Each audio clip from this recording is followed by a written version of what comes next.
This show's been brought to you by Anarchy Wear. They are a great organization who sells clothing, banners like what's behind me, hats, all kinds of stuff. And they're absolutely amazing. Not only do they put out awesome content, they also make awesome things like this. And if you're a Spooner fan, you have this. Let me stand up. I didn't sign shit. Lysander Spooner. If you're a Spooner fan, you'll totally understand. If you're not a Spooner fan, get in my DMs and I'll let you know, because he's one of the greatest to ever do it. This flag behind me, enemy of the state. Man, that's Murray Rothbard, the greatest to ever do it. I'm a Rothbardian. He is my favorite economist. He is my favorite anarchist, libertarian, whatever you want to call him. Fantastic material that he's put out. I highly recommend you read his books, but Anarchy Wear has everything from bold to cute and modest. You know what I mean? So like, check them out at Anarchy Wear on X, aka Twitter. At anarchywear.ca on anything meta, being Facebook and or Instagram. They're awesome. I love those guys. They're doing great things, and I highly recommend you follow them and get some goods from them, man. I love everything I have from these guys, and they're amazing. And let me throw this in for you. If you use promo code BudsnReality, Buds, letter N, reality. I know you know how to spell. If you're watching this show, you're pretty smart. I know you are. Anyways, get at them, get yourself some gear. And if you use the promo code BudsnReality, you will get yourself 15% off. Who doesn't like a deal? So get at them, check them out. They are great, awesome people. Thank you for the sponsor, and let's get on with the show. Welcome to the BudsnReality Show. I'm Sean Collins, your favorite anarchist, and guess who's back? Back again. Michael White's back. Tell a friend. What's up, dude? Man, thanks, Sean, for having me. I appreciate that. I think you are, you might be achieving co-host status at this point. You've been on enough times now. Okay. Maybe carry that label with you. You and Lars both. I think you and Really? Lars both take the cake for most times on Buds. This is I do. I love your show, man. It has a certain vibe to it that there's a lot of talking in the liberty space, like there is in any space. And there's nothing wrong with that. And they all have a different vibe and a different flavor, but I just really like what you got going on here. I don't know I think it's just what you bring, Sean. It's just what you bring. So hats off to you, or beanie off to you, I guess. So, Thank you. Thank you. I really appreciate that. You know what, man? This is my passion, dude. Radio, was kind of my thing. The politic thing came way later. I don't even know how this happened. I really can't explain it. But I went to school for radio. I'm a Specs Howard graduate, which is one of the best broadcasting schools in the nation. And it was just one of those things where, like, I didn't want my degree to be a waste of time and money. So at least give it a shot. yeah. And take it from there. And then the whole, government politic thing kind of, happened as I got older. Surprise, surprise, an old person getting into politics. Wow. Yeah, you became a person and you started having responsibilities and you realized, oh, this stuff might matter. Yeah. Maybe just a little bit it matters. Just a little bit. I don't know. I don't have all the answers. I wish I did. If I did have all the answers, this show would be all over the world by now, but I don't, but I give it an honest effort. I think I have fewer than I've ever had. That's what there's fewer answers. I think when I was 20, I could have told you how to run everything. And now I'm like, man, a lot of things I just don't know. I just don't know. I think that's a part of aging. I really do, because everything when you're young. That's, if you look back, at least I did. I thought I knew everything. I was, nobody's going to tell me any different. I know what to do. You can't tell me what to do, blah, blah, blah. Let me tell you something that got me into a lot of trouble in my 20s. But anyway. Yeah, dude. Yeah, for sure. Yeah. But, I was, I knew you were coming on the show, and I had this brilliant, show, thought out for us. We're going to talk about economics and stuff like that. But so much has happened since we've decided to do this again. In Dude, like a week and a half, yes. or maybe a week. I don't even know at this point, but like, what the hell is going on out there? The news cycle, really since, maybe it's just, again, you talk about getting older and more things going on. It felt like pre-Trump, the news cycle sort of operated on like this monthly basis. There was like a monthly theme, and then there were like these sub themes inside of that. You may have a story come up that would take over that and would kind of override it, but it was a lot slower pace. And I think that was because we had most of the media still being consumed was corporate media, right? And so corporate media is very scheduled. As you talk about being on radio, I do a radio show here, and it's very structured. I have to watch a clock, and I have to go, okay, I'm coming up on a hard break. Like I got to end this call, or I got to end this thought. And I think that maybe kind of maybe maybe it's like a cycle that feeds itself. The symptom is the disease is the symptom, sort of thing. But yeah, dude, it's so much now. Like I mean, between most days, it's really almost impossible to keep up. I have people all the time that are really super plugged into a lot of different niche areas, Middle East policy, or trans-Asian trade policy, or even specific areas of finance. And they're like, did you see this? And I'm like, no, I didn't. Thank you for sharing it to me. I haven't seen that. I haven't had time to see that. I mean, so yeah. Well, it's wild because and we'll get into it right away because I'm going to segue into it, but I keep seeing things on the news, on the mainstream TV, and that I don't watch that a lot. I don't see a lot of that stuff, but when it is on, I kept seeing the same damn thing. And it's always, the economy is booming. There's all kinds of job growth, and the GDP is doing great, and everything's fine. Act natural. Like America is doing great. And I'm sitting back, like clenching my fist, going, wait a minute, you guys, this is a lie. This is a facade. And then, you and I will text back and forth here and there about this, that, or the other. And a lot of it had to do with the economy. And then finally, one day I'm like, you know what? We need to do this. We need to talk about the economy and what's really going on in it, because they're literally lying to our faces. And I'm tired of it. Like, they're lying to you. They're lying to me. They're lying to our families and our friends. And a lot of them eat it up. A lot of them they do. think it's okay. Yeah. And I think, no.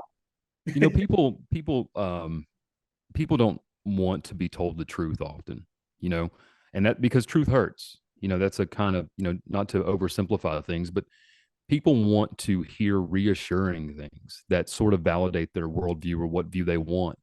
And I mean, we're not immune to that. You and I are not, and our friends are not. We're all can be part of that. But, people want to believe that their guy or their guys or their people are doing the right thing the right way for them.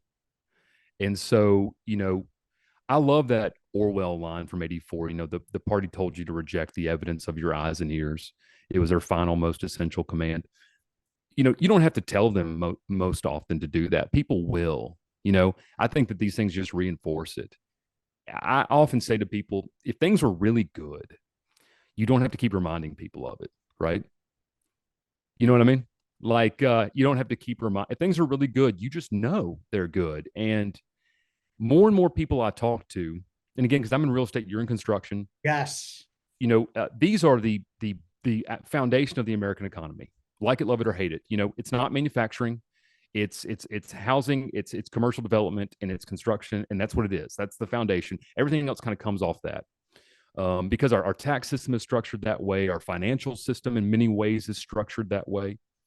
And everyone's slowing down. Everyone's slowing down. Everyone's seeing the pressure happen. I had a roofer reach out to me, a guy that I had recommended like a couple of years ago to several people. I'd met him, didn't recommend him. He's one of the people I'd give to clients. And dude, he was so busy. I mean, he was so busy. He was like, he'd be writing up a bid on a front yard while he was on the phone with another client and like trying to figure out how he was going to get this guy to this place, and that kind of busy, good kind of busy for construction. He called me last week. He's like, hey, Michael, you got any jobs for me? And I was like, what? I mean, like, are you that slow now? He's like, dude, it's just nothing. And I mean, this is a guy that went from, I mean, again, 100 miles an hour to he's pushing the car. That's a significant slowdown, and that could be cyclical, and a lot of that is. I mean, it's the time of year where things slow down a little bit, but that sort of slowdown is what I'm hearing from a lot of people in a lot of things, and it's concerning. I mean, it is, but we kind of knew this. We talked about this, maybe a year ago, 6 months ago, when we first sat down, and we sort of laid out where this was going, and I kind of look at it like the Adderall economy. Okay. The economy is really tired. right? And the fundamentals that it needs are rest and sleep and nutrition. That's what it needs. And those are sound money, sound monetary policy, and less regulation. Those things would be the rest and nutrition that the economy needs. But what the central bank does and what central planners do is they give it an Adderall, right? And it juices it up for, a period of time, but the crash is always equal or more than what the rise was. And this is just a predictable outcome of what that was. And we just went on a spree of crank for basically Right. 3 years. I mean, of just constantly going, and no fundamental sound policies came out of any of that.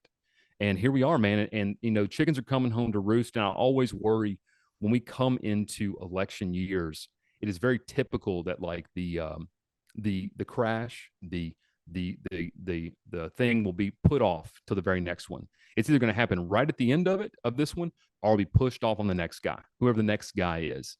And so it kind of, again, one of those things, news is a tardy indicator, makes you wonder, hey, is this a Trump victory? And does the coming crash get blamed on Trump and Trump policies, even though he hasn't been there for, 4 years or whatever? Well, I mean, technically, in theory, if you want to break it all the way down to the dirty, rotten core of what's going on here, Trump's the one who started this. He's certainly not immune, is he? He Yeah, exactly. started this when it comes to like inflation and the money going to shit. Like, he's the one who started this, because the man had like $7.8 trillion printed in 4 years. And to be fair, let's remember that sometimes in American politics, we like to, assign the actions of a legislature to the executive that signed it, right? He certainly is guilty of signing CARES, and he's certainly guilty of signing off on these things. But it was the U.S. Congress who held a vote for COVID stimulus without recording the vote. Like, how are you going to fucking print $2.2 trillion and be like, we don't want to go on record and take a tally of who's actually saying yes or no? But he could have vetoed that. He could have, exactly. He could have vetoed that. And then we have to go back and we got to get 2/3, and it better be recorded. And yes, so again, he's not all to blame, but he's also not all guilty. This is the DC machine. It could have been anybody, I think, in that office, and they would have probably done the same. Any major party, anyone from the DNC or the RNC at that level would have signed off on that. Except maybe save a Massey, maybe, or a Rand Paul, maybe, a Justin Amash, who is still there, maybe. There's like only 3 or 4 people that I could see going, I'm the president of no, I don't care what it is. You better give me 2/3 or it's not coming across the desk. Yeah, but here we are, and it didn't happen. And these people just do what they do. At this point, like, there's no saying anything. As of right now, we're dropping bombs on Yemen again with no declaration of war from Congress. There's no rules or regulations or anything when it comes to the government at this point. If you or I acted like these people, we'd be in prison or killed, period. Yeah. No, I mean, well, again, the state is immune from the moral hazards of the self, right? I mean, that's what the state does. To move toward the anarchy side of things, of the philosophy, that is what the state does. It justifies its existence by immoral behaviors, and because it's justified its existence by immoral behaviors, they're not immoral. Theft is wrong until the government does it, and then it's magically okay, right? And so, murdering innocent civilians is a wrong thing, until the government does it. And then there's somebody there to justify the behavior and say, look, this is just how it has to be. So, and then the masses will back that, by the way. The masses will be like, yeah, we got to go kill all the brown kids in the desert because they're all terrorists. People will. Right. Because, hey, you rile people up, you get them fearful. I mean, for anybody, if you're just tuning into this, there may be somebody out there who's just discovering the liberty circle or the idea of liberty. If you're just tuning into this, it is a cycle of bad actors. It is media gets the public, buy-in. The public buy-in creates this duopoly. This duopoly functions as a uniparty. The uniparty signs off on bad policy, and then it just starts all again. And it's only the people that step back and go, this is one really, really screwed up merry-go-round. Well, and the thing is, though, is that they're going to continue to push the everything is fine narrative in our faces on the media, when the fact of the matter is people like you and I can prove it different. Like, how's the housing market doing in Little Rock, Michael White? Right. How's it doing? I mean, exactly. I mean, we're still okay. I mean, it's not like it's gone. It's not like the Titanic is happening, but I'll tell you this, it's not a healthy okay. I'll tell you this, there's going to be a lot of people eating their lunch pretty soon, right? Um, you are in again, the Adderall economy is coming to a rest. The at the end of it, there's a crash. That's what there is. There has to be, unless you give it some more juice. And again, you just prolong and make the crash worse. I mean, um, yeah, it's not like today. If I listed your house today, um, depending on where it was and what it was priced at, you're going to have a lot harder time selling it. Just period. You're going to have a lot harder time selling it. You're still going to sell it. I'll still get it sold for you. You're not going to get as much money as you used to get. The closing won't be as easy. What You is know, so yeah, hypothetically say I list my house at 300,000, right? right. In your market, just we're being Okay. hypothetical right now. I'm gonna list my house at 300,000 in your market. That's top dollar for my house, right? Okay. Well, I mean, yeah, What am I gonna get for my house then? Which has let's been talk. Yeah. mostly redone and stuff like that. Like I don't live in an extravagant house, 1,100 square foot shack, 3 bed, 1 bath. Yeah. I mean, we're seeing a lot of price reductions, probably around 7 to 10% on average, kind of from what they might have gone for before. Real estate has this weird thing where individuals begin listing properties for higher number, even though they're not really justified in that price, just because it's gotten to be a hot market. And, I think I can get 350 for my house, and I'll often tell a client, well, let's list it for 325 and cause a frenzy, and I might get you to 350. But if we list it at 350, you might have a less interest. I mean, again, because in real estate, you don't have to take an offer. That's one thing that people don't understand about real estate. It's a one like sales thing where you can put a price tag on it and you can say no. You know what I mean? Like, so yeah, I mean, I would say probably on average, and again, there's different classifications of home. Starter homes, these homes that are, in my market for, the young family that are looking for their first home, you're talking around, the 200 to 275 range. And that's kind of crazy to think about as a starter home, because my first home I ever bought was $108,000. And I thought it was expensive. You know what I mean? And I thought that was a lot of money. And I remember having like an $800 mortgage and be like, how am I going to pay this? Everybody, and I would kill for an $800 mortgage today. Right? Yeah. And so, you're seeing those are still going to go pretty quickly because that's the bulk of residential demand. But because that's the bulk of residential demand, that of course the law of supply and demand will push those prices out of reach except for the very cream of the crop buyers. So there's a lot of people that just can't buy a home right now. And then you have that group will go fast. But when you talk about kind of your secondary homes, the homes that like our parents and our generation's parents would have, like after you had moved out, a lot of parents, like instead of downsizing, they get a bigger place. Like that was kind of a Yes. thing that happened to me. It's like my buddies turned 18 and 19, go off, and then all of a sudden, mom and dad are moving from the 3-2 they always had by the school. Now they're buying like a McMansion south of town on the lake, right? You know, Yep. yeah, because maybe they don't have football uniforms to buy or whatever else anymore. And those homes are really the ones that are most significantly impacted because those individuals now aren't looking. The stair step is no longer happening. Okay, it's now the stair step down is happening. Okay. Mhm. So your ultra luxury home people, the people who are typically insulated from any price changes whatsoever, that are very financially savvy, they can either build whatever they want to, or they have refinanced what they have at a super low rate. They're not going anywhere. They have, their compound on the river somewhere. It's not going anywhere. Okay, like these ultra tier properties, those second tier properties, that's where you're seeing the most impact. Which means it's eventually coming this way. Right. And so because now you have these people fighting for the same houses down here that these people down here are fighting for up here. And so that middle slice of the market is still basically holding up everything.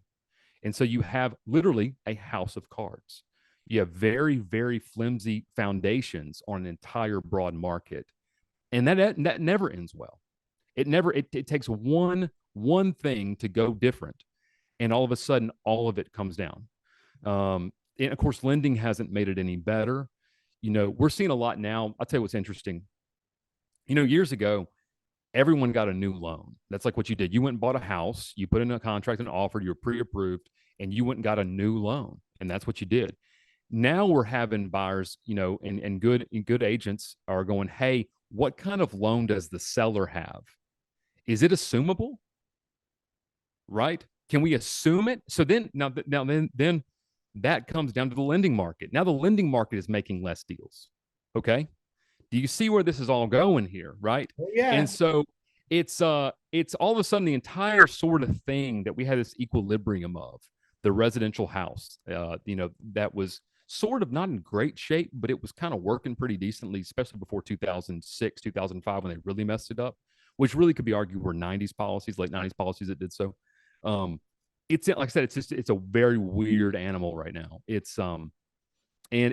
think a lot of people too have given up. I've given up on home ownership. I would say probably in the past year, I have 2 or 3 people I've worked with that have just basically said, Michael, we can't do this anymore.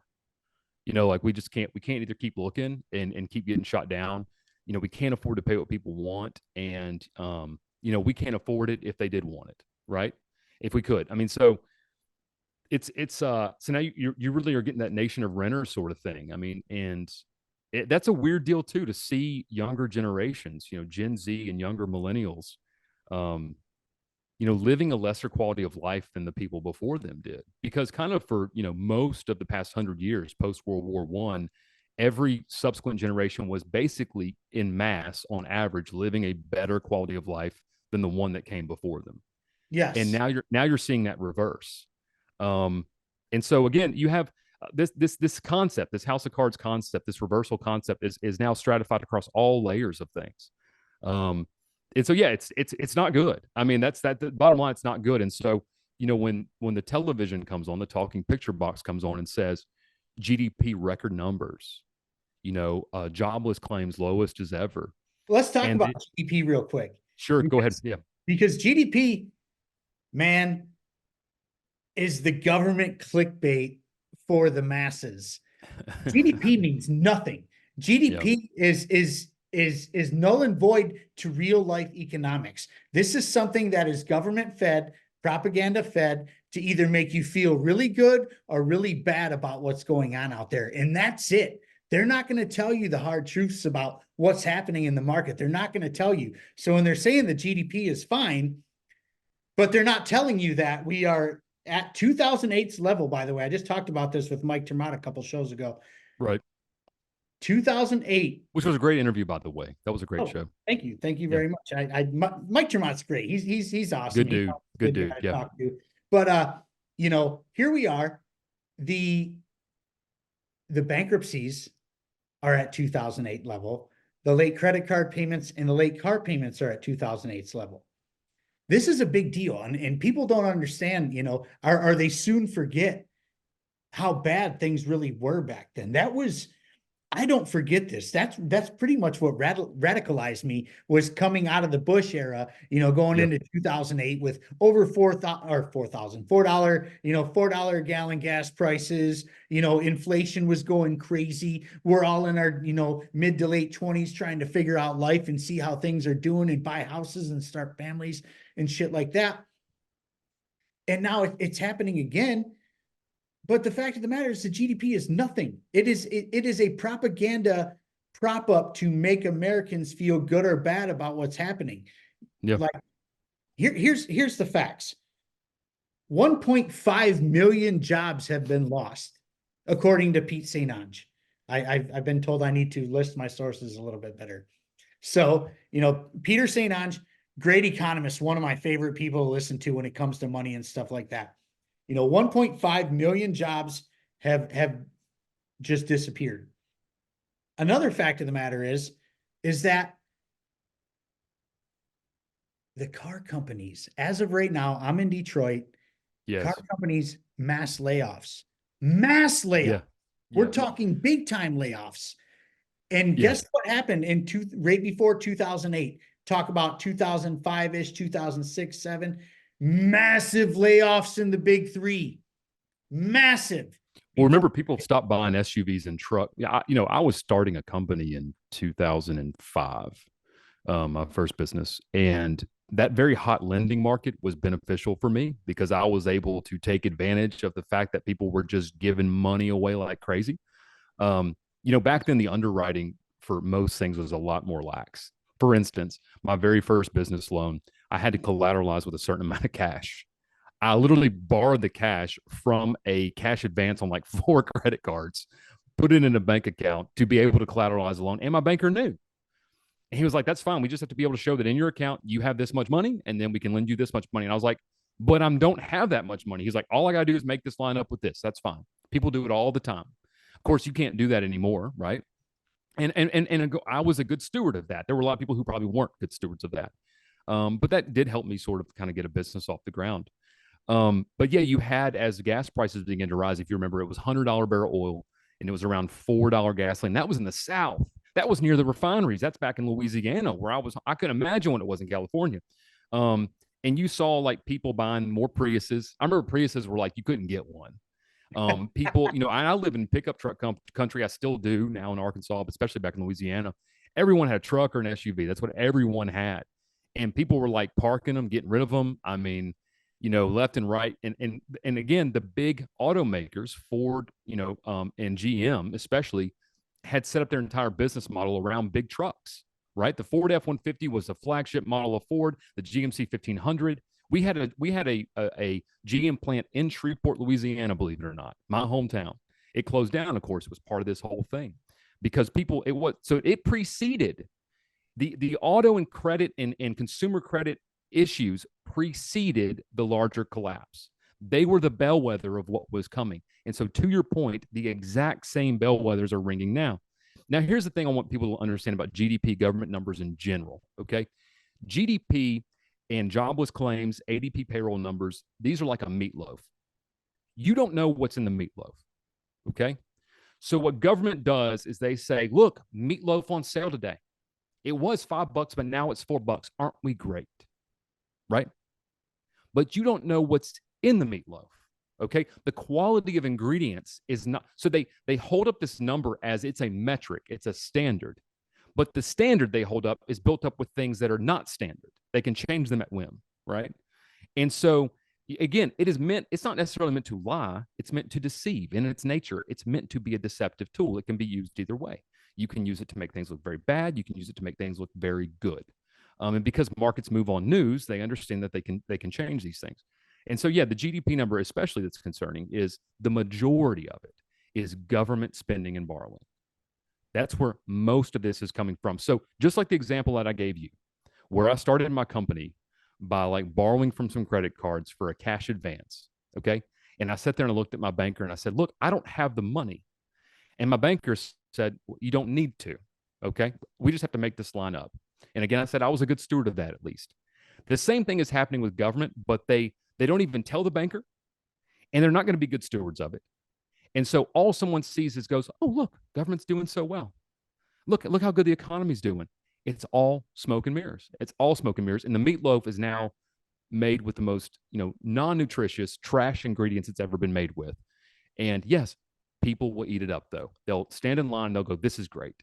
Yeah, but there's a big difference between what you did and what the government did, because if you went bogue on what you did, they're coming after your ass. 100%. Yeah, If 100%. the government goes bogue on that, they're just going to steal more money from the taxpayers. It's all paid for. It doesn't matter. That's why they don't care if you go bogue on your loans, because they know they're going to get bailed out on taxpayers' dimes. Yeah, the best business to start in the modern economy is a bank. You do not have to run it well. You can lose as much money as you want to. You can take all the bonuses you want to. You can rob it blind, and then, the taxpayer, the government, the American taxpayer is there to sort of bail you out and keep the whole thing going again, man. And the cycle continues. It never stops. And it's like beating a dead horse, because the Austrian economics, now libertarianism in a nutshell, is an economic, philosophy. Libertarianism, I would say you could boil it down to that. Yes, in many ways. Yeah. It's not necessarily a political landscape per se. It's really because economies are people meeting people, right? That's what economies are. And so, yes, it's very much because it's a personal philosophy about how people should conduct themselves. It becomes an economic policy. Yeah. So, and it's based off Austrian economics. Now, the Austrian economists have been calling booms and busts since the inception of the Federal Reserve. Honestly, they have called every single bust for 100+ years. And I'll never forget, for years, for probably 4 to 5 years before the 2008 blow up, Austrian economists were like, hey, man, you need to quit doing what you're doing. This shit's going to blow up in your face. No, we're just going to keep putting out bad home loans and shit like that. And, giving out bad loans to people. It doesn't matter. And they're like, hey, man, you better chill out. This shit's going to blow up in your And face. you don't even have those voices anymore. Like, at least back in like when MSM, was still, I mean, mainstream media, now corporate government propaganda media. But when it was still sort of the centerpiece of where people got their information, you still had your occasional voices that were on those places saying these things. You don't have them anymore. No. If you don't tune into quote unquote alternative media, shows like this, shows like other people's, you don't hear these things. And again, the average person that I meet is so busy just trying to get by, Sean. They don't have time to peel back the onion. If they're even paying attention at all they have time to pay attention to is that headline. That's it.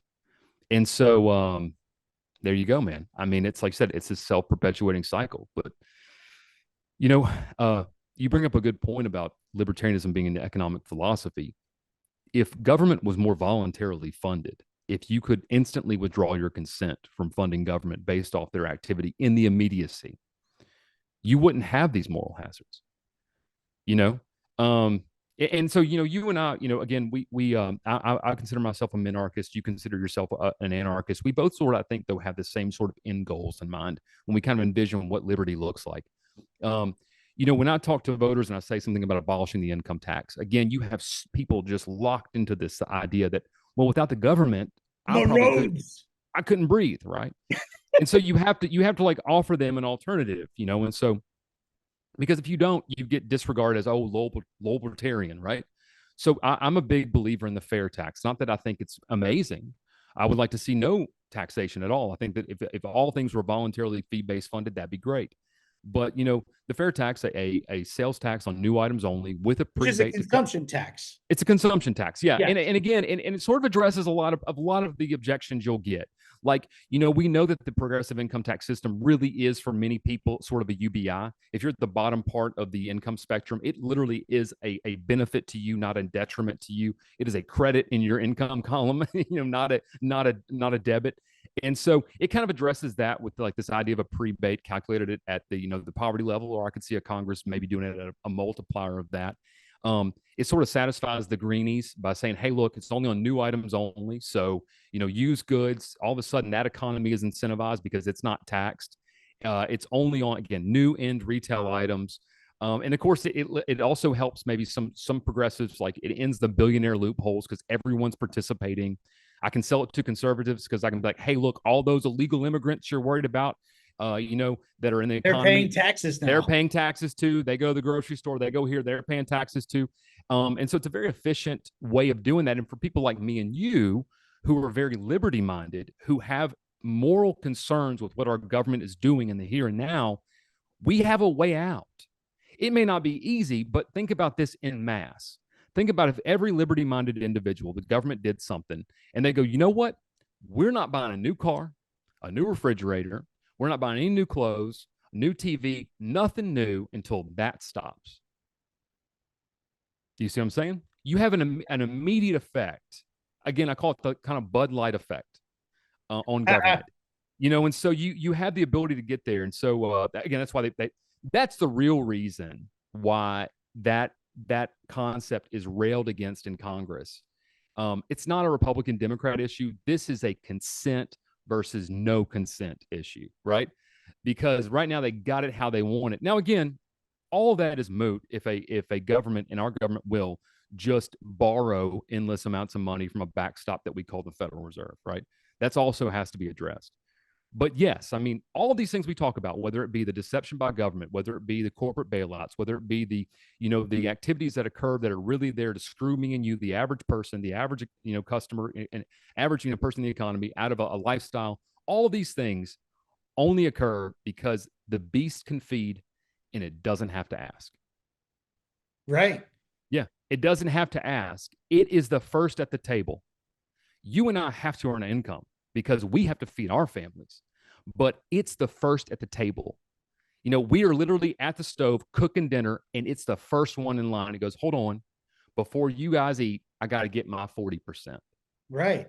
And that's the real thing. And so, like, again, like a fair tax idea, I can sort of counter the objections of those people that go, well, my roads, right?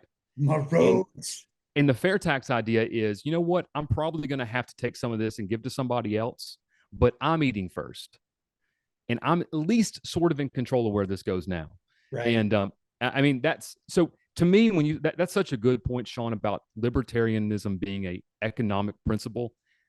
That nails it right there, because government is a non-consent agreement right now. It is funded and authorized by non-consent. Like, your sign behind you, I didn't sign shit, right? Exactly. And that's the whole basis on anarchy is every interaction is to be voluntary based off consent. That's what Right. anarchy is in a nutshell. And minarchists would say the same thing. Like, Absolutely. everything should be voluntary based off consent. And we don't have that. And we're in a situation right now where we can actually segue into this a little bit, where, you know, the government and the Federal Reserve have literally printed us into oblivion.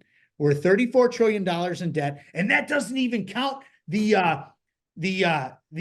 interest that it's started are brought to us. Like, we're at a point right now where our annual income that comes into the United States can't even pay off the fucking interest of the $34 trillion per year. It can't. It's impossible. They've literally printed it's not out the single biggest line item. Yeah, it's above. I'm not single biggest. It's above defense spending, and we spend more than the 10 countries behind us. But hey, Sean, I think if we go back to the first show we ever did, I think that we might have talked about this, and I said, hey, we're trending to where, and this was maybe a year ago. I said we're trending to where the interest payments are going to be larger than defense spending, and when you realize how much we spend on defense, you realize why that's a big problem, right? But again, that's that controlled demolition, man. I don't think people understand this concept. Like, you know, we give the federal government every year. I'm trying not to cuss here. I'm trying to be kid friendly, but I really want to. You can say whatever you need to I know, say. I really want to. So we give the federal government more fucking money every year than they've ever had. I mean, they keep getting record amounts of revenue. I want to say, like, in the past 10 years, federal revenues have more than doubled. Okay. And what do we get? What do we get? All I ever get is more bombs, more blowing things up, more corporate bailouts, more special interest. And then the politicians, after doing all that, turn around and go, well, you know, if we just had a little more money, Sean, well, a little more money, Michael, we could then do the good stuff that we promised that we were going to do when we started taking your money to begin with. We've been paying an income tax. Is coming. Yeah. This is coming. Yeah. They just talked about it on Redacted with Clayton Morris. Love his show. Like, I learned a lot from that guy. That's how I learned about the brick system. And I've been watching his stuff ever since. He had somebody. Clint Morris? Yeah. Yeah. Yeah. He said Clayton, but Clint. Yeah. Yeah. Was it Clayton or Clint? Clint. Yeah. Oh, my bad. Woo. It's all right. It's all right, man. Just, Liberty Lock Pod. Yeah. No. Okay. This is Clayton Morris. Okay, different person then. This is Redacted. No, I know Clint Russell. I love Russell. And say I'm off too now. I'm thinking I need to get Clint Russell's ass on this show because I'd love to talk to him. I've been inside for 3 days, man. I need to be outside. That's the problem. Now my head's not working either. You're in the polar vortex, just like me. Dude, it's ridiculous. Yeah. Anyway. But the fact of the matter is that they printed so much fucking money at this point.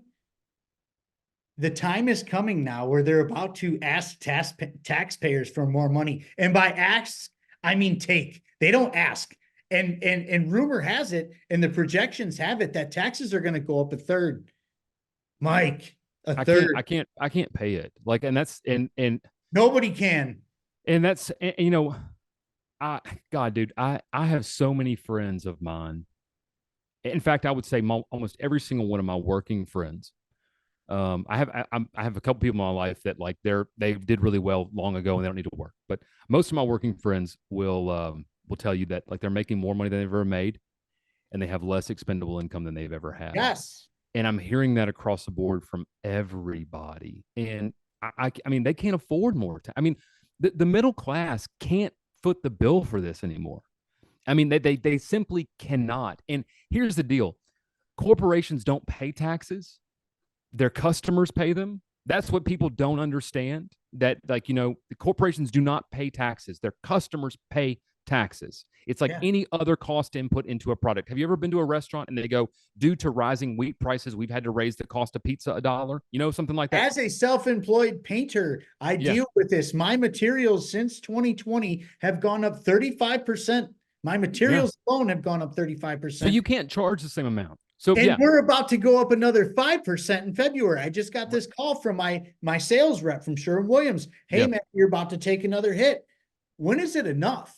Right. And so corporations can't pay it. The middle class can't pay it, but the middle class is really the only engine in the economy when you really think about it. Yes. And so now they're scraping and scrounging. You have this policy idea of like these, the capital gains on unrealized gains, right? Capital gains tax. First off, that's a completely stupid idea that really in practice couldn't probably put in place. But you're hearing these death throes that are happening. Here's what I think is going to happen, Sean. I don't think that anyone's taxes are going up. I think what's going to happen is they're just going to hyperinflate their way out of this.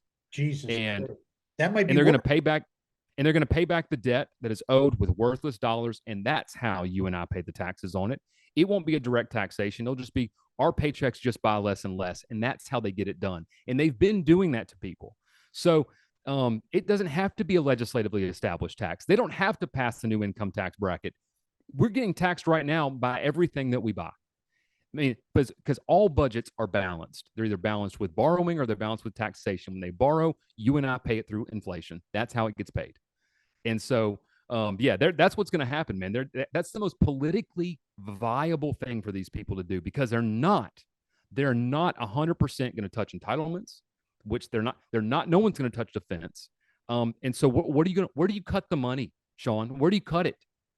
I mean, you can't. You could get rid of all discretionary spending except defense, and I think we'd run around a $700 billion deficit.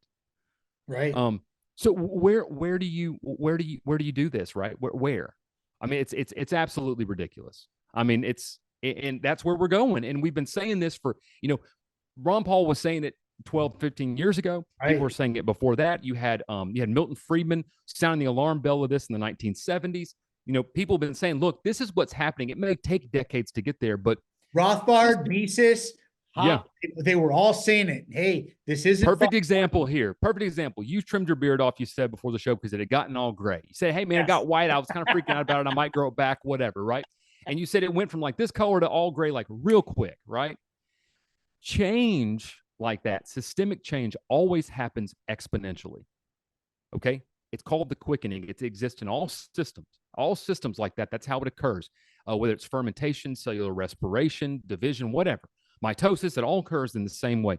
We are entering the J curve of change in this issue. It's the reason why, like in the past, 60 days, we printed another $1 trillion when that used to take 5 years to do. Right. This is happening so quickly that I don't even think the incompetence in DC, even if they could put together a plan, have the time to be able to do so, because this is now a runaway machine. It's absolutely a runaway machine, and nobody. To be honest, this is what I want to talk about here, Sean.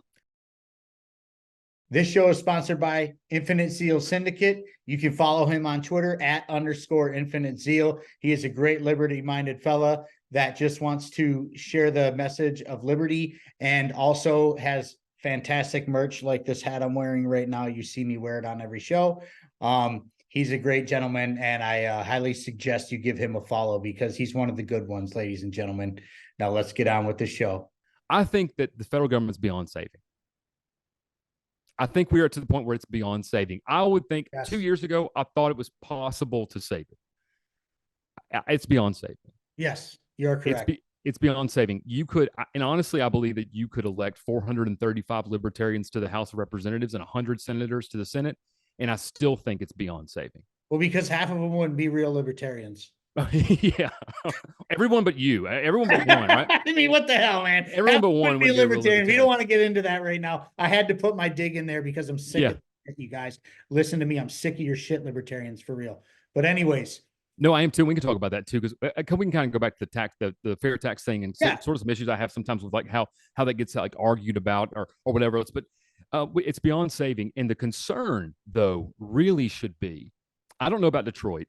or not, or Michigan, I should say. But Arkansas is one of the states where we receive more in federal aid than we pay in federal taxes. Okay. We are literally a dependent on federal dollars. Every Like, state's like that at this point. I don't know if I think there may be a couple that aren't. I could be wrong. I reserve the right to be wrong. A couple. Yeah. Okay. Again, I reserve the right to be wrong on that. But I know, for instance, my state is, and I know several other states, especially in the South, are. One, because we have a very large dependent class. We have a very large population of individuals at or below the poverty line that require federal aid for food, federal aid for healthcare, federal aid for education. We have Title I schools, Title I funds. And so we're very much dependent on the federal government. Now, again, we're dependent on the federal government for all these things for our people. The federal government isn't even balancing their checkbook. They're dependent upon borrowing, which means the whole process is dependent upon inflation. But we have this constitutional structure here that's set up, right? Here's where this is going to go. And this is why I think that states really need to get their acts together right now if they could. And this is maybe the last one, and maybe state governments are beyond saving too. States need to realize that they're in a very dangerous position with this reliance on the federal government. They're in a very, very dangerous position because as the republic enters its death throes, as it gets towards this grasp for totalitarianism, you will see federal policy pushed on states not through legal means, not through legislative means, because they know that some of this stuff is unconstitutional, right? It's going to be pushed on the states through funding mechanisms. The same way that the drinking age was raised to 21, right? The same way that the speed limit thing came through. That's what's going to be happening.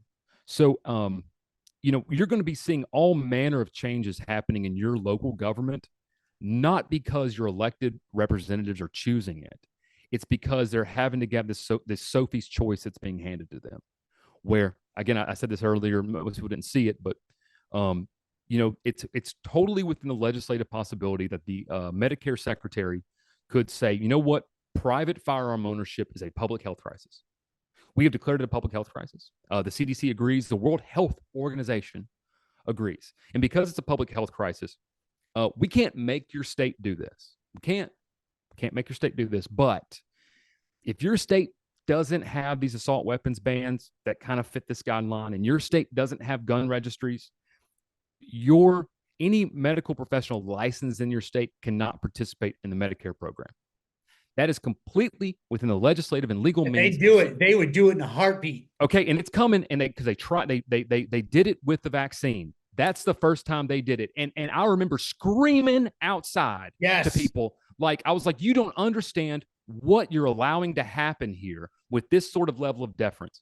Is you are giving this unilateral authority over the lives of people, their health care, to an unelected secretary who's going to do the bidding of somebody else, right? And so that's where you're going, and you're going to get this with education. You'll get this with everything, because look, like, you have a senior population in Michigan. We have one here in Arkansas, and again, a dependent population. What is the state legislature going to do? Right. Because like every healthcare facility in this state would go out of business. They would literally go out of business tomorrow. You couldn't get a doctor in Arkansas if that happened. That's right. Except for maybe a handful of them. And so all of a sudden, your entire sovereignty of everything has been handed over to this debt machine. And that's where this is going. And so states need to understand that, the answer isn't yanking these welfare programs out from underneath people, because that's not politically viable, nor is that the answer. No, the answer is we can't have that. The answer is we have to grow a new generation of people that are not dependent upon the federal government. And that starts with our education system. But we can't do that if we have to adhere to K through 12 standards, which, again, we don't have to legally. You do not have to have a K through 12 program in Michigan. I don't have to have one in Arkansas that fits all these standards. But if you can nullify everything through your local governments. But if you want to get Title I funds, you have to comply. Okay, No Child Left Behind was replaced with ESSA, Every Student Succeeds Act. Okay, ESSA says basically, look, you don't have to, Sean, have all these tests, standardized programs. You don't have to do this, but if you want to get Title I funds to fund your underperforming schools and buy lunches for these kids, then you have to. And so what happens at the very garden of our society? What are we doing? We're spending 100% of our time chasing 20% of the dollars, and the 20% of dollars are poisoning the field. And the field grows poison crops that then rely on the same thing, and it keeps happening. So states have to back up and say, this is the one place in our government that we can actually change things. School choice is bullshit without curriculum choice. We need to be Right. graduating. We need to be graduating people at 18 years old that can be self-sufficient. They're either actually on track for a college, career path that's going to make them money, that their degree will have value, or they need to have a trade. I mean, like, imagine tomorrow if 100% or 99% of seniors that were graduating high schools in America, they were either on a college path to make money, that was actually a degree they would, or they're like, you know what, I'm not going to college, but I'm a journeyman electrician fresh out of high school. I'm making $27 an hour. That kid doesn't become a federal dependent. That Right. kid doesn't have federal dependents as kids. And that's the system. That's what has to be addressed. So that's the linchpin of the whole thing, is the education. I hate to use that term, man, because politicians love to hang on education, right? But what they mean by it is indoctrination. And that's exactly what it is. But we black people, Yeah. Jesus, we black pilled. We have black pilled. I'm sure that's going to come out later in life if I ever make it hot somewhere. They'll be like, well, talking about black people, black pill. We will save this show. We'll put a book. I got tons of black friends, so I'm cool. I can say it. It's all right. I'm all good, man. It's all good, man. But no, we need to white pill some folks because there is a way out of this. There is definitely a way out of this. And it doesn't have to be a financial thing. It doesn't have to be, a war thing. It just has to be a say no thing.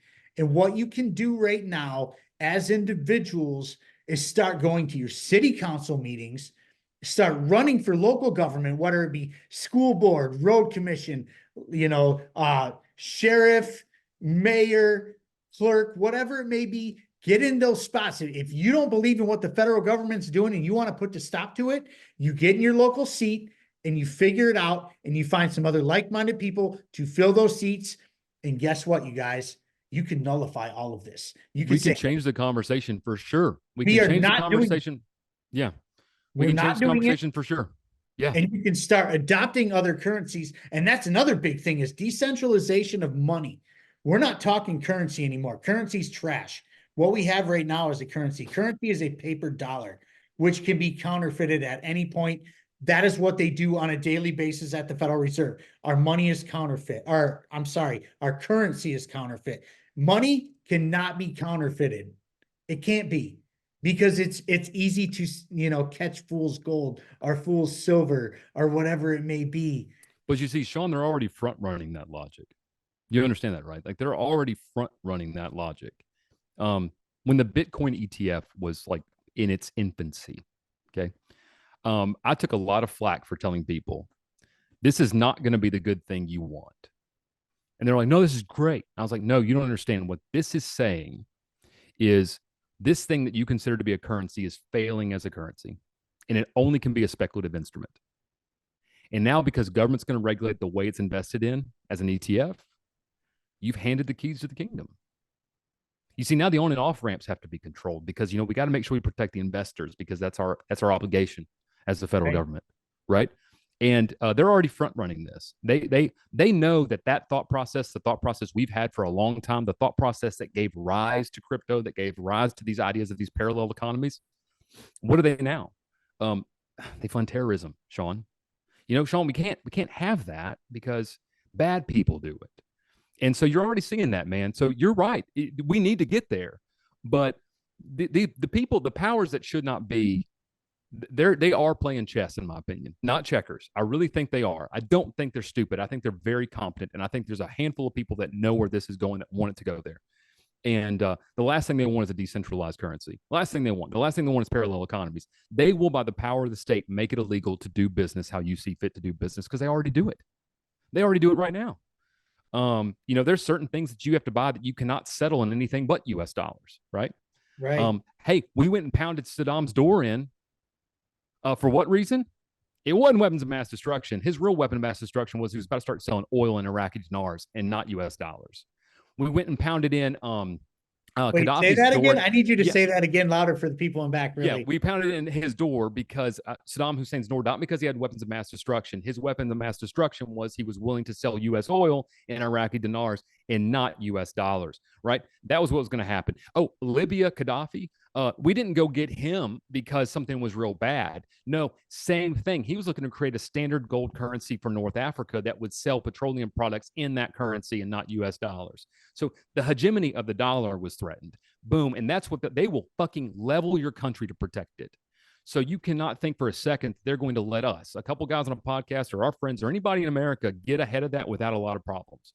So yes, you're 100% on it, but you're talking about one of the biggest fights you've ever seen, because the powers that should not be will make sure at every step of the way they can get ahead of it, which I'll go back again to what I started with, which is why a method of funding government that is voluntary is the linchpin, at least on a federal level. We have got to get that inserted. And that means anarchists, minarchists, anybody who's for less government or no government needs to get behind something like the fair tax, even if they don't like it, even if it's not ideal, because it is at least an out. You have plugged in. Stone. Yeah, you plugged in the computer virus into the system. We now have a way to undo it. Right now, we don't have a way. We don't have a way. We have a bunch of people tweeting things and having really great thoughts, but the mechanisms in place, they got you. They got you. You know? Yeah, but if businesses start adopting like Bitcoin or the gold standard or stuff like that, what are they going to do? Well, what they would do is they'd make examples of companies. You see, because let's say, for instance, Sean, you have a company. Let's say you have a pizza restaurant in Detroit, and you decide, you know what, I'm going to start taking Bitcoin for whatever, and you could probably do that. That would probably not be a part, because you have a right to trade and whatever. But when you go to settle your federal income taxes, you can't pay those in Bitcoin. You got to pay those in dollars. Yeah, but I only claim so many dollars because I got the rest in Bitcoin. So they can. Well, that doesn't matter. The IRS tax code says that you had a like kind financial payment, which is a rule of the IRS, which means, for instance, you got to pay taxes on it. It's just like if a guy at The Price is Right wins a car. No, I understand that. Yeah, I understand that. But here's the thing: if I collected $50,000 in Bitcoin, but I only collected $20,000 in fiat, I'm only paying taxes on that $20,000. I'm not paying on your Bitcoin. Well, and then what they're going to do is, because now they control the on and off ramps, and now there's know your customer when it comes to the exchanges. The exchange is reporting the fact that you got $50,000 of Bitcoin paid to your organization, and if you don't file on that, eventually guys with guns are going to show up at your pizza restaurant and say, "Hey, Mr. Collins, come with us." And so that's they. Do you see how everywhere they're putting the doors in front of everything, because it all funnels back to the U.S. dollar. Again, like I said, they leveled countries, yes, to protect this.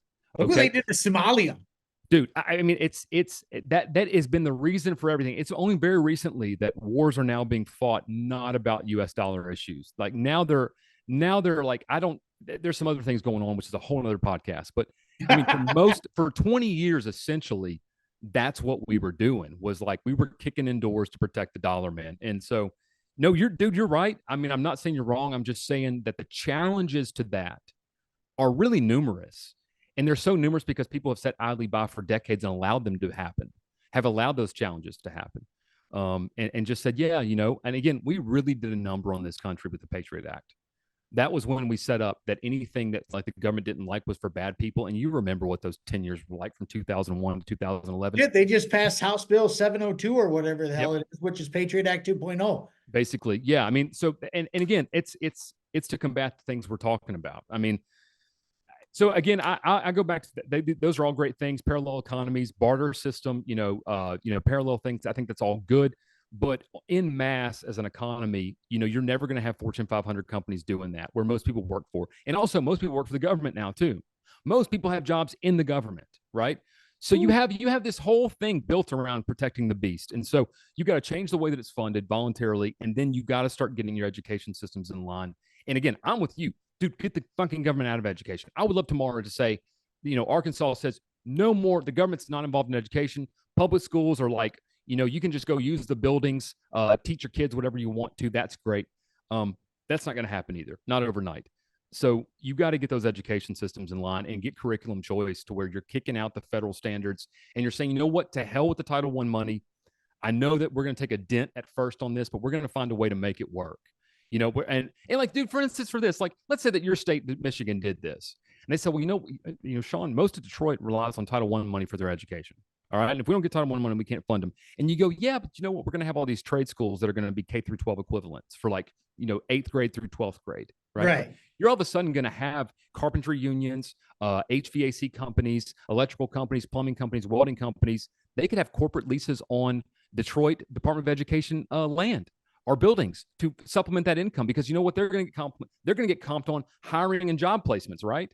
So Mhm. they have a financial interest in saying, hey, yeah, send me the kids that don't want to be doctors and lawyers who want to weld. We're going to train them how to be great welders for 4 years, and they're going to graduate from here. We're going to pay the state money to rent your building from you. So we're going to subsidize that. We'll get rid of that whole issue. And then we're going to get paid by getting this kid a job, and he's not going to be a federal dependent anymore or a state dependent anymore. Right. So do you think he's going to start voting for what's your governor's name? What's her name? Gretchen Hitler. I mean, Whitmer. Yeah, great. Yeah, that kid's not going to vote for a Gretchen Whitmer, right? He's not. He's like, no, man. He's like, I make $35 an hour welding pipelines. I sure as hell ain't voting for anybody that's against this or that. And so that's the answer, man. That to me, that's still the place where you can get in the system and fix it. Everything else, man, I think becomes this rebellious nature. I'm with you. We got to do those things, but if you want to do systemic changes, none of that, all of the rest of that is going to be completely for naught. I know that's a very black pill moment. We talked about white pill moment, but that's just how I feel about it, man. But still, like, decentralizing yourself and your money is a way out of this, really, because if you're taking yourself out of that tax system, right, Yeah. you're becoming part of the problem, which is a quote unquote good problem for them, because they need your money. You need enough people to do it. Well, yeah, and that's yeah, why I say you got to have businesses adopt these things. You got to have, you got to have enough people to do these things. Nothing happens. Like, anarchy doesn't work without a community. no, it doesn't. No. Period. Yeah. Like, as an anarchist, I'll be the first one. Self-rule doesn't work without a community. No, you have to have a community. You first have to have a community before that is even an inkling. Unless something crazy happens, there's a complete societal collapse, and then there's just complete, anarchy, as the media would say, where it's a bunch of craziness and lawlessness. But really, anarchists are trying to build communities. They're voluntarists. They're literally trying to raise money for their communities, build communities, raise crops for their communities, raise chickens, whatever it may be, stuff like that. That's what anarchy is all about. People, and again, that's that you have to have self-reliance to have community reliance, right? And like you said, we started this conversation very early with the fact that there is this dependency that's built into the system. Yes. Where they're raising dependence because dependency protects them. If someone's dependent upon you, they can't leave. It's like a bad relationship. Like you talk to women of domestic violence issues, and you'll say, like, why did you stay? And they'll be like, well, I didn't have a job. I didn't know how I was gonna pay my bills. I didn't know where to go. And so they just accept these harsher and harsher realities until finally something breaks. Which is exactly what it is. Right. And that's where we're in an abusive relationship with the federal government. It has every single hallmark of an abusive relationship. And we have a lot of people that have Stockholm syndrome that will defend the very system that oppresses them. And again, I think that's going to have generational change that has to happen. And if we could get the young people to grow up and be self-reliant and not be graduating these dependents, that changes it. In 25 years, you've changed the entire way things work. Well, we need another feral Gen X generation. Like, Gen X was the last of the feral kids, dude. Like, I was one of the feral ones, barely. I was an elder millennial. I was still very feral too. Which is another thing. My wife is an older millennial. I look at millennials like post 1990, but the way they map everything out is bizarre and whatnot. It's like 1981's millennials. I'm like, no, 1981 kids were still learning lessons the hard ways and going outside to play with until the street. Yeah, dude. I mean, I was born in 82, and so for the first, my entire youth was very feral. I didn't know. I mean, almost every one of my friends and me, like, parents home when you got home from school, what was that? Like, and don't you dare come home until those streetlights are on. Oh, but yeah. if you're not home when those streetlights are coming on, you're getting your ass beat. Grass. Yeah. You know what I mean? Yeah. Like I said, it was a different thing, man. And but we were also very self-reliant. I mean, think about how you could kind of do a lot of things yourself, at 8 or 9 years old that kids today can't do. No. They're dependent, and again, there's parents out there that be like, well, if I'm not here, my kid can't eat. Like, and the kid's like, if mom's not here, I can't eat. Like, right. These same things are echoed throughout our institutions. I mean, government really is, like it or not, is a mirror of what the inside of society looks like. And so, that's what it is. Well, because today's society is decades of indoctrination and propaganda. This is it's coming to a head. It's all come to a head now. This is all I I don't even know how many decades. We're talking so many decades you can't even count. This isn't this something that happened overnight. This is something that's been going on forever. And it is controlled demolition, like you said, the controlled demolition of society. It's a controlled demolition of the economy. It is controlled demolition of the American dollar. I just watched a crazy documentary with David Webb about it's called the let me get my notes real quick. Yeah, give me the name of it. If you like it, I'll watch it. The Great Taking, it's called, with David Webb. And it's all about the controlled demolition of the economy and the American dollar. And what's how the name of it? The Great The Taking? Great Taking. He actually wrote a book about it too. I think I'm gonna Where can I find this? Where can people YouTube. find it? YouTube. Okay, cool. YouTube, yes. And it's a little over an hour, but it's all about the controlled demolition of society and the American dollar and the economy as a whole, and how this shit has been in the works since like the 60s, dude. Yeah, dude. I mean, that's such a good point. I have the privilege of being able to have a lot of older friends. Like I've always kind of got along with older people. Like when I was in high school, I had friends that were like 30s and 40s, and I have friends now that are 60s, 70s, and 80s even. Especially because I'm in the ham radio community, and there's a lot of old people in that too. Um, I'm not a very good minarchist. I have to have a license to talk to people. So I mean, that's not I'm not a very good minarchist. But I have a lot of older friends, and we were talking about something similar to this, and this wasn't really necessarily something they said expressly, but it kind of got hinted at that, their childhood, they saw government do good things, right? Mhm. They saw their parents were of a generation that like beat the Nazis, that like, fought this massive world war and then got all the good things in the world, right? And then they saw their government, put a man on the moon, whether you think it happened or not, right? Right. They saw their government, do these good things, and so back somewhere in their belief system is that government can do good things. You and I, and people about our age and tenure, I have never seen government do anything good. In fact, everything in my life that they ever touched went to absolute dog shit. And was a lie. They lied about everything. Absolutely. So it's no coincidence that so many people of our age really are libertarians, liberty-minded, minarchist, anarchist, whatever, because we didn't see the system ever do anything. We got to see what the system really ultimately gets to, the moral hazard of quote unquote democracy and centralized power. Early on, it can do some good stuff, but it's like that. It's kind of like the ring of Sauron, right? Everyone thinks if they just have it, they're going to do good shit with it. And then it ultimately corrupts, right? And so the only thing you can do is throw it in the fucking volcano, right? So like that's kind of where we are now. We're at that ring of Sauron moment where like Frodo's like getting all crazy. Like we're there where the system has totally perturbed itself.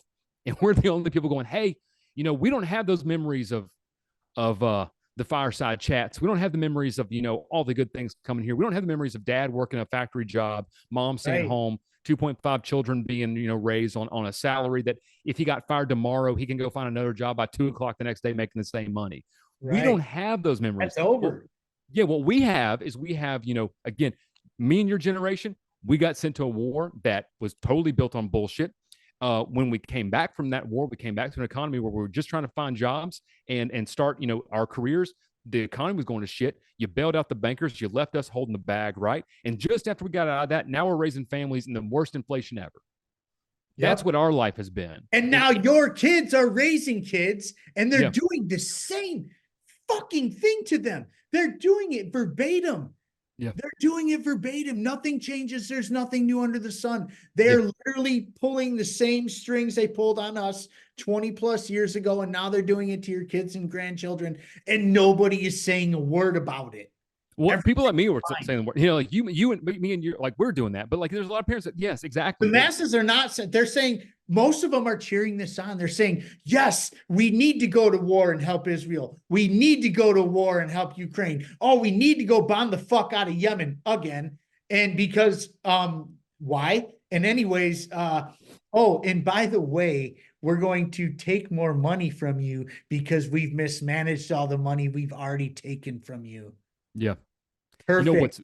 I saw a poster the other day talking about voluntary funding of government. It was like for sale on an antique website, auction website. It was a war bonds poster, an original, like 1939 or 1940 war bonds poster that was like in mint condition, original printing. And I was saying about that is like people were voluntarily funding government then, right? World War II was in many ways voluntarily funded. Like people were going, you know what? Congress has declared a war. Our elected officials have gone on record and said this is important enough for us to send people to fight. We've declared one for the Constitution, and you know what? We're going to fund it voluntarily. Now, you could argue the draft, of course, was not great, right? And certainly in Vietnam, which we didn't declare a war, but voluntary funding of government just makes sense. And again, I think it's the best we can probably ever really get. And so that's, we talk about this. I'm kind of going off on another tangent, but it keeps coming back up in my head. It's been on my head the past few weeks. Is the anarchist minarchist debate inside like the Libertarian Party? Mhm. We're not enemies.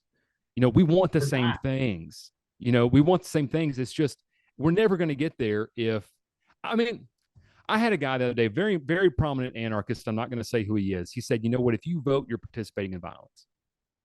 Well, how do we ever get people like in your city council or your school board or any places of these institutions of halls of power to dismantle the system if the people that want it dismantled don't vote?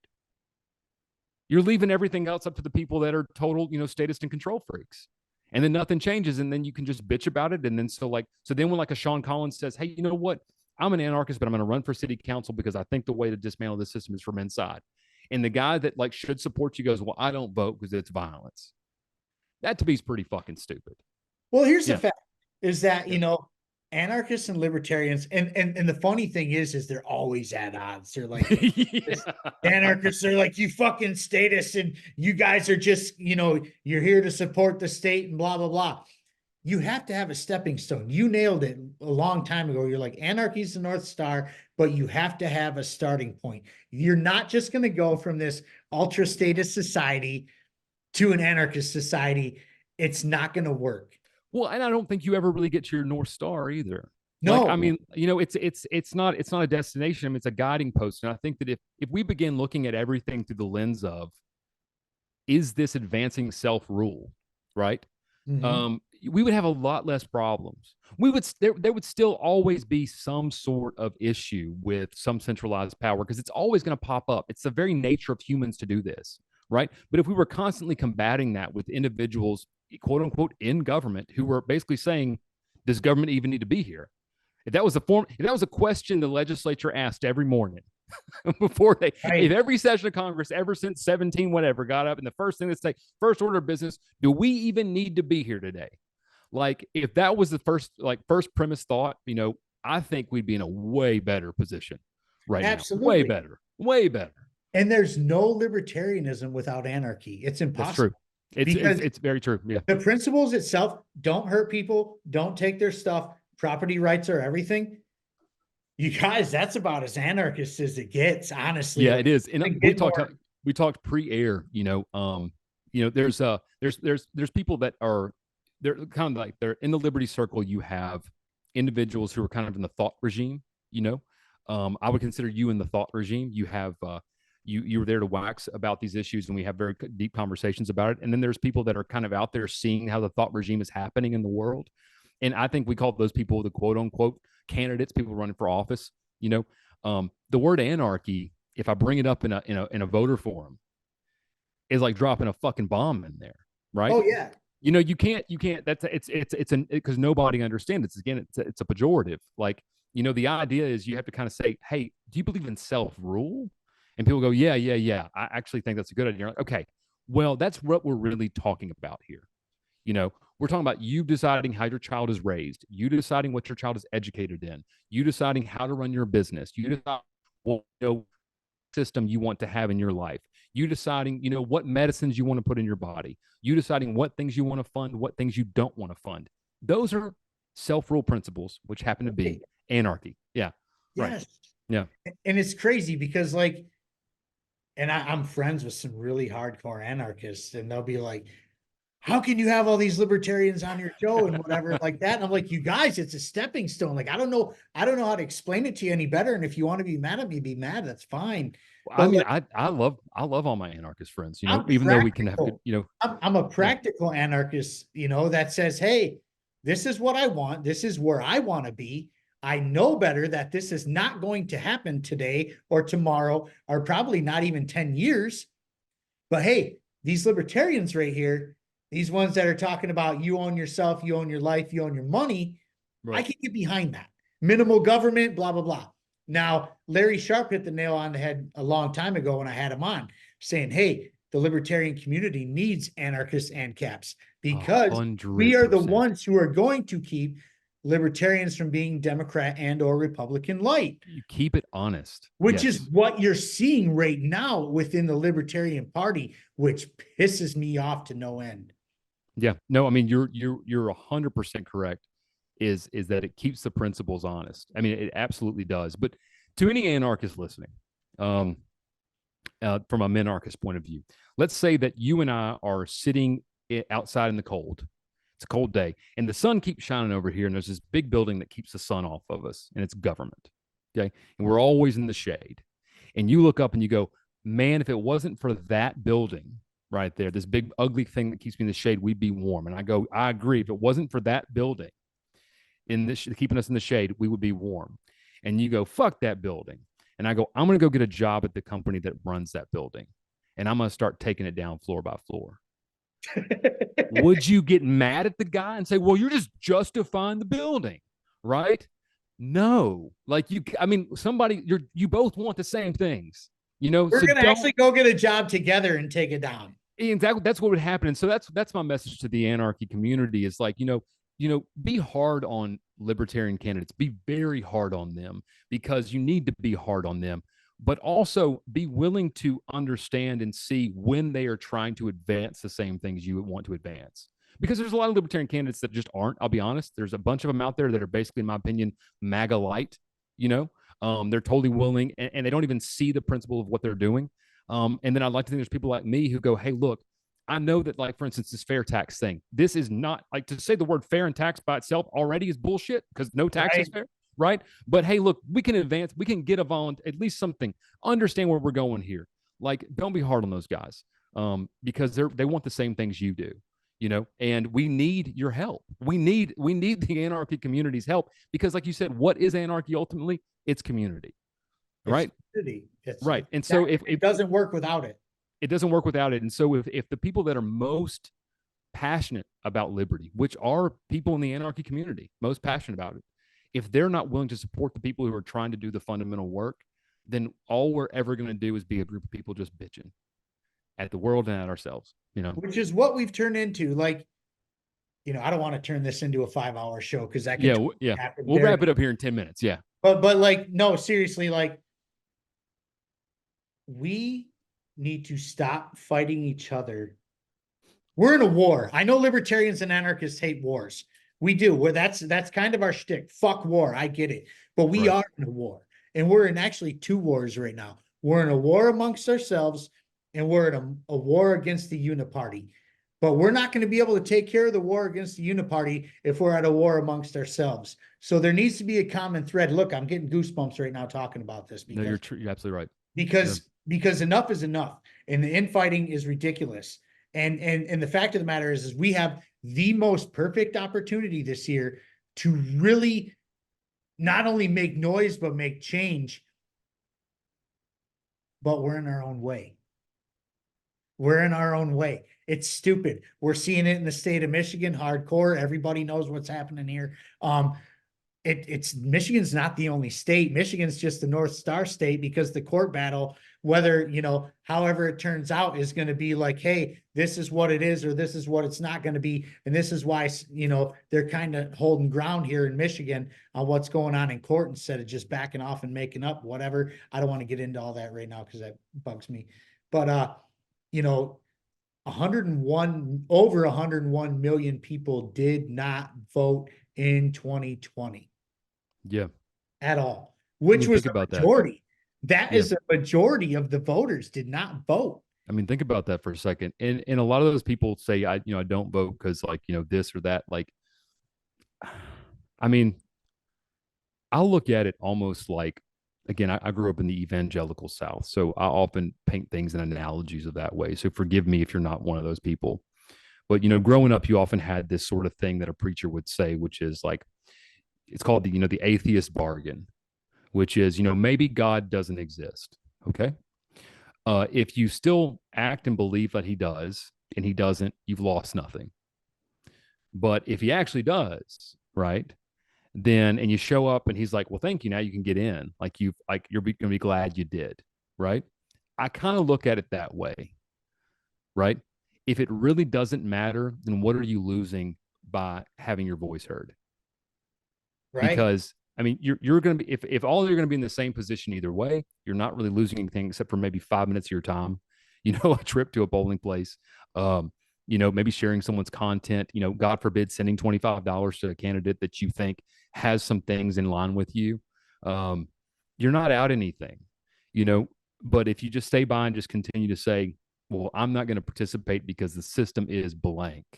Well, the system's going to stay blank. I guarantee you that it's going to stay blank because the people that can really make the change, again, the most passionate people are refusing to participate.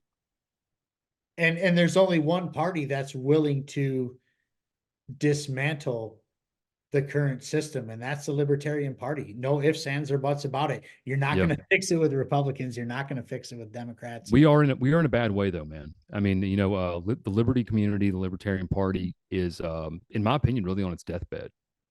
And I know that's not going to be a popular thing to say, and there'll probably be some people. There will be some people in the Libertarian Party listening to this that may not like me saying that. But we need to have a singular goal. We need to have a singular message, and we need to create a support system to get that done. It's not complicated. And if we're unwilling to do those things, then it's all talk. And I'm not going to waste my time anymore here. I mean, like that's where I am with it. Like this does not have to be difficult. It does not have to be.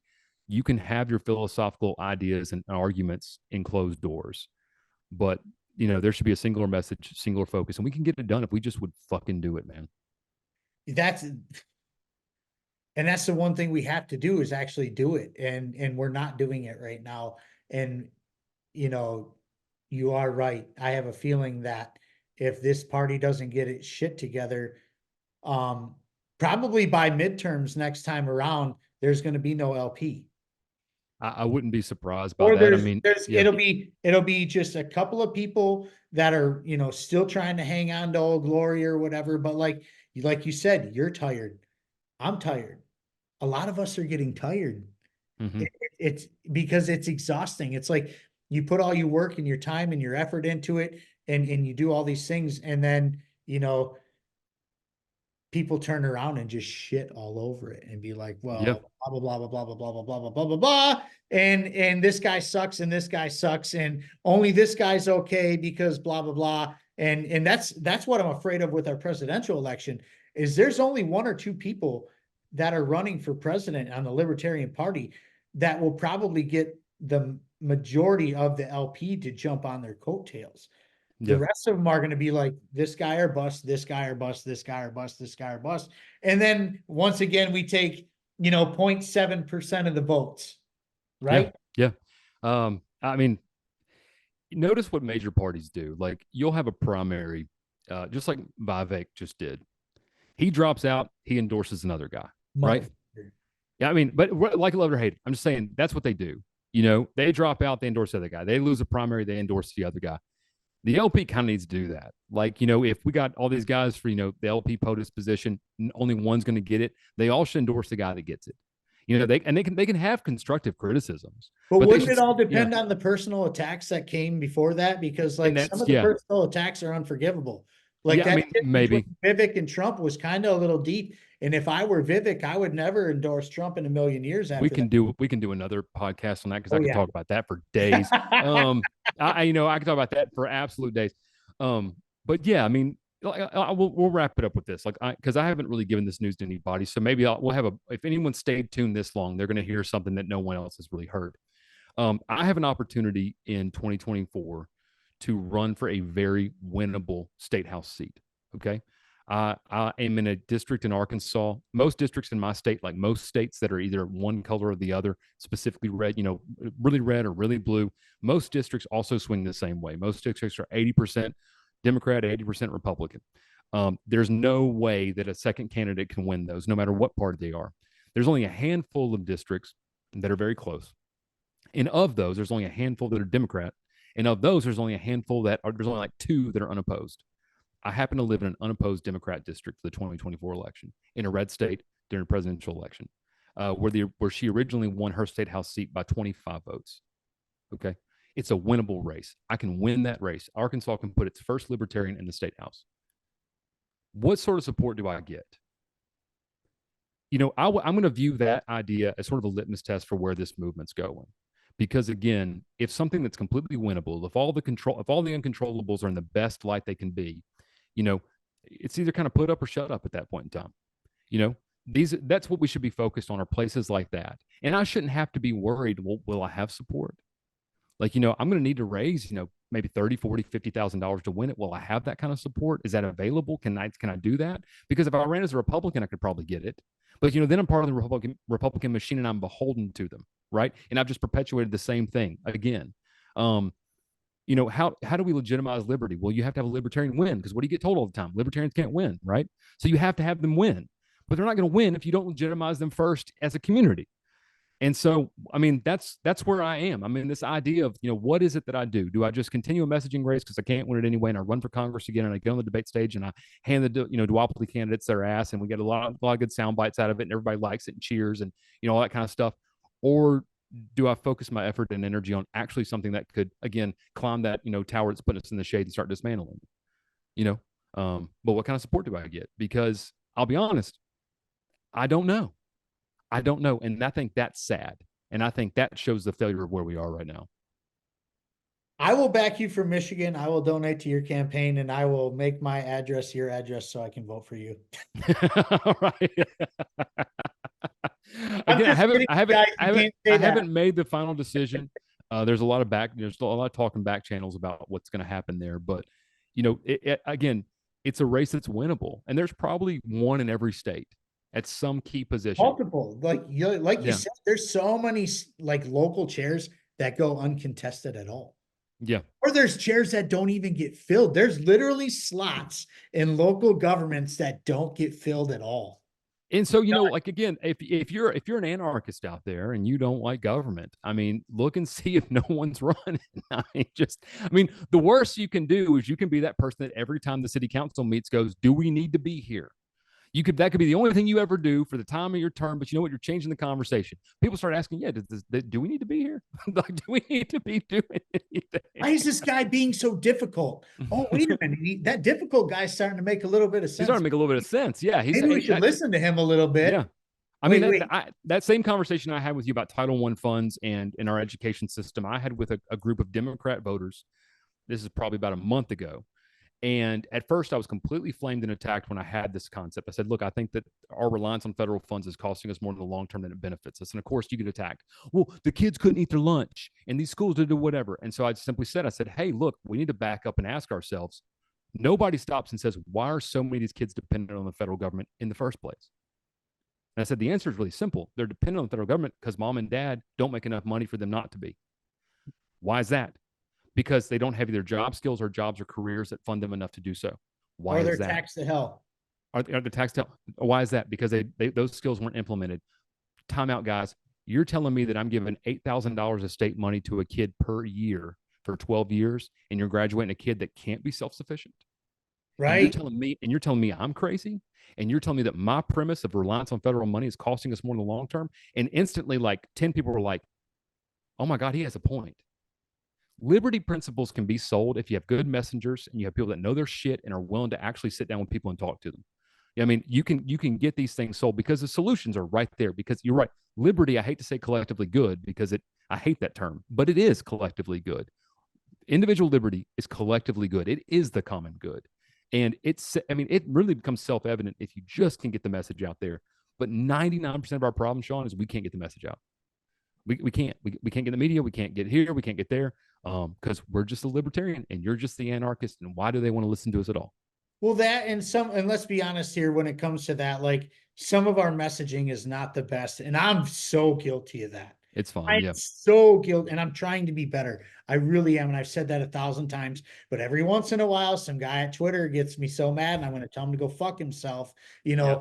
But that's not how I should do it. I should be like, hey, boom, boom, Man, boom, boom. This is what it is, and I've tried to be like, I've tried because I'm an educated dude. I know what to say. but without getting into the AP level messaging techniques, there's a time and place for harsh conversation. And I think that this is my belief. I think you come at people as they come at you. Yes. Okay. And if you can stay in that lane, I think you're going to be fine. Because you're not going to win over somebody. You're not going to change someone's mind who's just like, you dumb fucking libertarian. You're not going to change that person's mind. You have nothing to gain by being nice to that individual at that point in time. Okay. Your job at that point in time is to destroy them with the facts. That's your job at that point in time, to be ruthless with them, to just and give it right back to them. But if someone asks a genuine question, or they ask a genuine question, maybe in a scared way, like a girl on Twitter asked the other day, Spike had retweeted a bunch of people. I gave her a response.